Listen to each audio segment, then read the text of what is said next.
नमस्कार दोस्तों, शुभ संध्या। शुरू करते हैं आज के प्रश्नों की श्रृंखला। अगर आपको प्रश्न अच्छे लगे तो चैनल को सब्सक्राइब करें और कमेंट करके बताएं कि आपका स्कोर कैसा रहा। आज के जो प्रश्न हैं यूपी टेट उत्तर प्रदेश शिक्षक पात्रता परीक्षा 2021 में पूछे गए प्रश्न हैं बाल विकास के। तो पहला प्रश्न शुरू करते हैं। ब्लूप्रिंट निम्न में से किसका महत्वपूर्ण घटक है? ब्लूप्रिंट परीक्षण निर्माण का महत्वपूर्ण घटक है, तो ये अपना सही हो जाएगा फोर्थ। नेक्स्ट देखते हैं, विकास की पूर्व संक्रिया अवस्था निम्न में से किसने दिया था? विकास की पूर्व संक्रिया अवस्था, विकास की पूर्व संक्रियात्मक अवस्था निम्न में से किसने दिया हुआ था? तो इसमें पियाजे महोदय जी ने दिया है। ये थर्ड ऑप्शन है हमारा, ये एकदम सही है, थर्ड ऑप्शन। नेक्स्ट पे चलते हैं।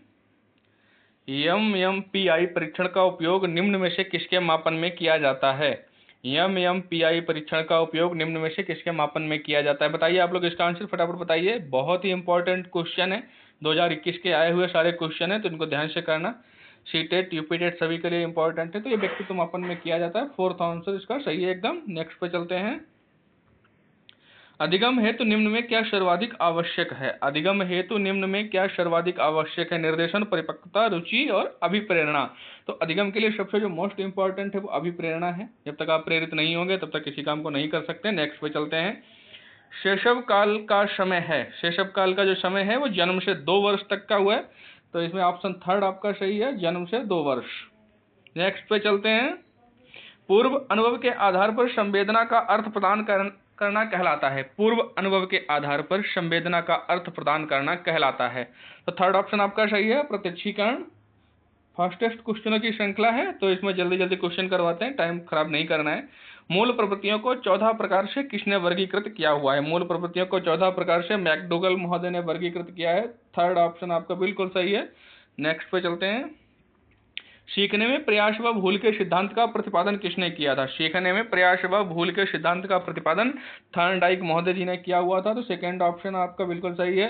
नेक्स्ट पे चलते हैं। नेक्स्ट, औसत बुद्धि वाले बालकों का बुद्धिलब्ध स्तर कितना होता है? तो ये मोस्ट इंपॉर्टेंट क्वेश्चन है, ये बार बार रिपीट होता है सभी परीक्षाओं में। तो इसमें सेकेंड ऑप्शन सही है, 90 से 109। सेकेंड वाला 90 से 109। नेक्स्ट पे चलते हैं। निम्न में से कौन तरल क्रिस्टलीय बुद्धि के प्रतिमान के प्रतिपादक हैं? आप लोग बताइए फटाफट। निम्न में से कौन तरल क्रिस्टलीय बुद्धि के प्रतिमान के प्रतिपादक हैं? तो डी ऑप्शन, फोर्थ ऑप्शन सही है आपका, केटल महोदय जी हैं इसके। नेक्स्ट पे चलते हैं। क्रिया प्रसूत अधिगम सिद्धांत का प्रतिपादन किसने किया? क्रिया प्रसूत अधिगम का सिद्धांत किसने दिया था? तो आप सभी लोगों को जानते हैं, मोस्ट रिपीटेड है, स्किनर महोदय जी। फर्स्ट ऑप्शन हमारा सही है। नेक्स्ट पे चलते हैं। किसने पाठ्य योजना की पंचपद प्रणाली प्रतिपादित की है? पाठ्य योजना की पंचपदी प्रणाली किसने प्रतिपादित की है? तो ये हमारे हैं सी हर्बर्ट महोदय जी। हर्बर्ट महोदय ने 5 पद बताए हुए थे। सबसे पहले प्रस्तावना, पूर्व ज्ञान से नवीन ज्ञान, प्रस्तुतिकरण, नवीन ज्ञान प्लस शिक्षण सामग्री प्रस्तुत की, फिर तुलना, पूर्व ज्ञान में नवीन ज्ञान से तुलना उदाहरण के द्वारा की, फिर नियमीकरण, नियमीकरण में उदाहरण से नियम की तरफ, और लास्ट में प्रयोग, नियम का प्रयोग करना। तो ये हमारे हर्बर्ट महोदय जी हैं। थर्ड ऑप्शन आपका बिल्कुल सही है। नेक्स्ट पे चलते हैं। कोहलर अपने प्रयोग से यह सिद्ध करना चाहते थे कि अधिगम, मानव का अधिगम प्रयोजनपूर्ण है, जानवरों में मनुष्य से श्रेष्ठ है, एक स्वतंत्र क्रिया है, समग्र परिस्थिति का प्रत्यक्षीकरण है। तो फोर्थ सही है, समग्र परिस्थिति का प्रत्यक्षीकरण है। नेक्स्ट पे चलते हैं। निम्न में से ग्रंथियों के आधार पर व्यक्तित्व के विभिन्न प्रकारों की चर्चा किसने की है? ग्रंथियों के आधार पर व्यक्तित्व के विभिन्न प्रकारों की चर्चा कैनन महोदय जी ने की हुई है। सेकेंड ऑप्शन हमारा सही है एकदम, कैनन महोदय जी। नेक्स्ट पे चलते हैं।